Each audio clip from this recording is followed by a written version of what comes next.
extension 108.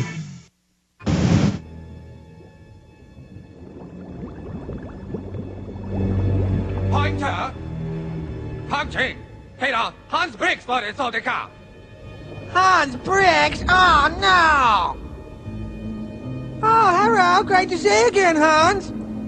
Mr. Earl, I was supposed to be allowed to inspect your palace today, and your guards won't let me into certain areas.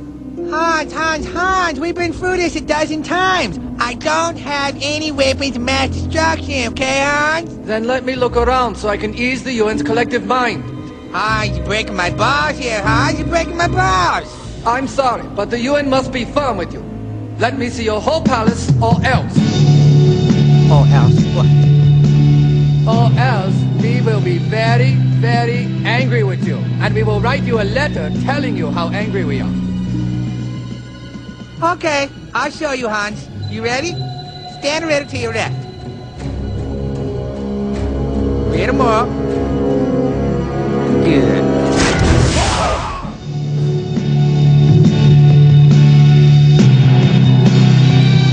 Hans Blix! Oh, no!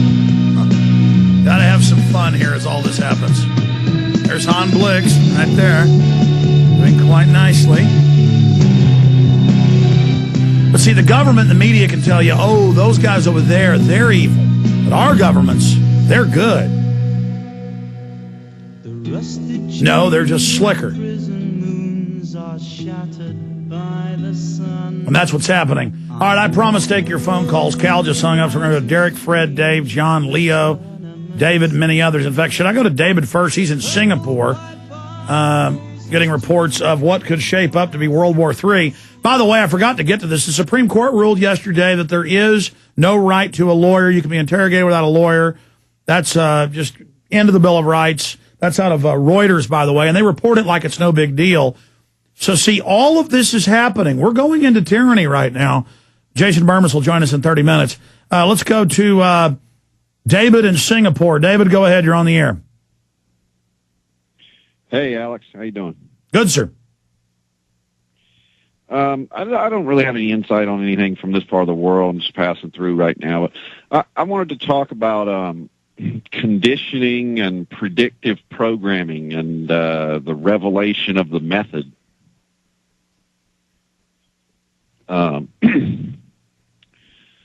Actually, first off, I've heard you say, I think I heard you say that although you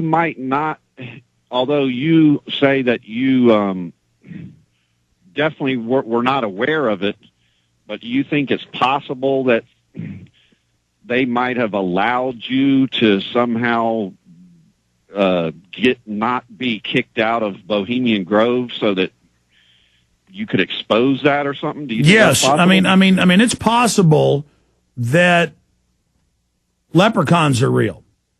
You know, maybe 10,000 years ago, somebody saw somebody walk up a little flying saucer that was dressed like a leprechaun, and that's where the legends of leprechauns began. I don't speculate on space aliens and leprechauns because I can't prove one way or the other whether space aliens or leprechauns are real. All I know is everybody else that's gone into Bohemian Grove has been caught and been arrested. But it's got to be more than 10 reporters. People Magazine, Vanity Fair, the list goes on and on, local reporters.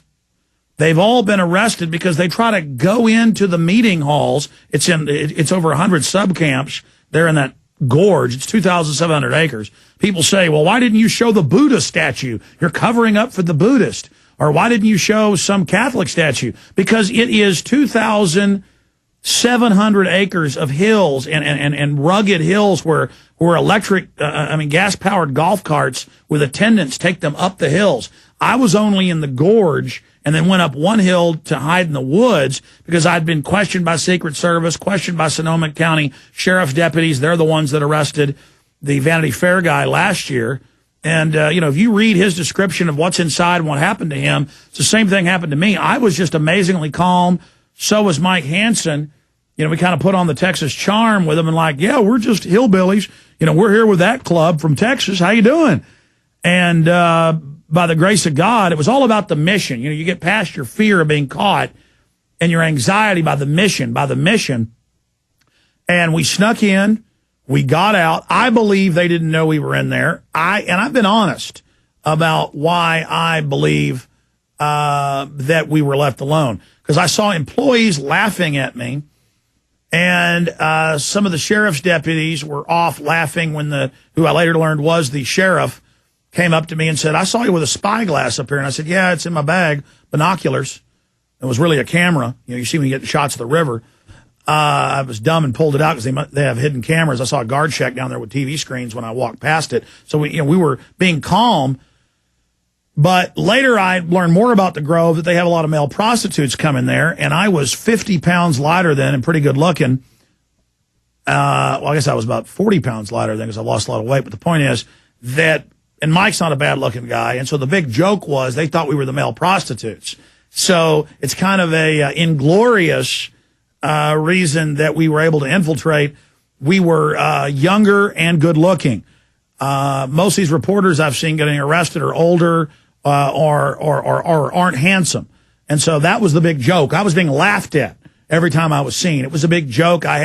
We went into one camp and had guys come up to us and ask us who we were with, and it was kind of getting obvious, and they were getting a little paranoid, so we left. And going back in hindsight, the way these men were approaching us and talking to us, these rich CEOs, is they wanted to have a little, roll in the hay.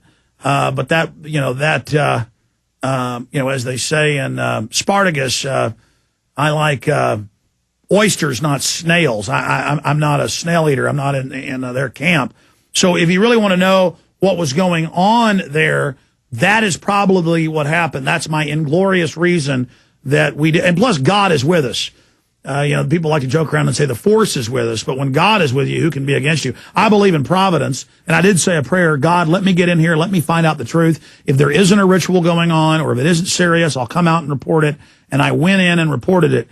And so I agree with what our guest was saying yesterday about the elites rationalize to themselves that so what? It's revelation of the method. This stuff's going to come out anyway, so what if I'm exposing it?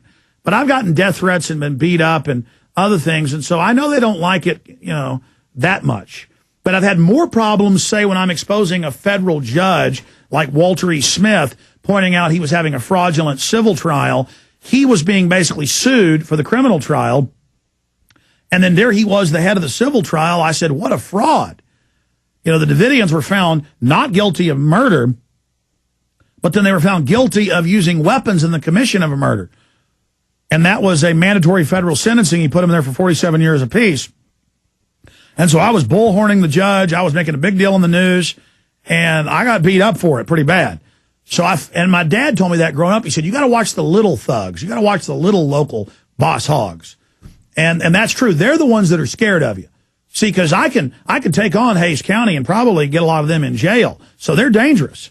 I can take on Travis County and Austin. That's why in my own backyard, I don't mess with the locals too much. I still expose them and things, but I'm not out charging in to mess with the locals because they're the type that'll give you cement shoes. Does that make sense? Right. Well, let me ask you, I heard you mention it back during the flu thing. There was an episode of Alec Baldwin's show that came out in January entitled Flu Shot that was all about flu shots and, making you think you needed to get one and all this stuff. And you recently had posted the old Archie Bunker from 72 talking about gun control and all this conditioning and predictive programming coming out in shows and movies. How do you think how do they insert so many things like that into shows? And I mean, how without it, people knowing about, don't they? Well, I mean, especially back in the 70s and 80s, there might have been 100 major or less TV producers. I mean, each producer would, have like 20, 30 shows in their 20, 30 years in the business. And they had a handful of writers they use, and they have a worldview. And the CIA admits, going back to the 30s when they were OSS, they were there planning stories. And I've had the Lone Gunman star, Dean Haglund, on, saying the CIA planted stories on them, planted the fly hijack jets in the World Trade Center, use a government drill to make NORAD stand down. The government's going to do it, but going to use an anti-terror drill as the cover. That's how they really launch attacks, 7/7, 9/11, 1993 World Trade Center bombing.